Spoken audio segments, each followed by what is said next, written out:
after independence. Can you negate this fact? We are talking about the inclusion of the Northeast history after 75 years. That's a classic exclusion. India was an anthropological subject, not a historical subject in the eyes of the colonial forces. And today, the Northeast remains outside of the history of the Indian history textbook. That is why you treat them as the other. And that's the silence. And the silence on the Manipur tragedy is not unique.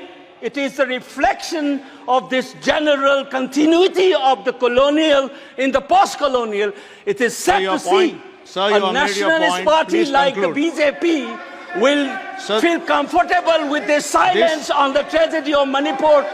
Keep your hands on your heart and think about the 60,000 people who are linguistic in relief camps.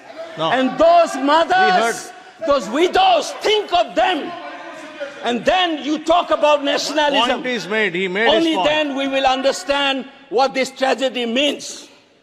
And Mr. Chairman, the hurt, the anger has thrown a nobody like me to be part of this temple of democracy.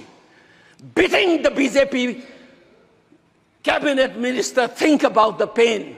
If you hear an anxiety, anguish, and a pain in my voice, please go back and see those 60,000 people linguisting in the relief camp. Don't talk about partition remembrance till you bring that. I would keep quiet the moment the Prime Minister opened his mouth and the Nationalist Party says that Manipur is part of India and we care for the people of that state.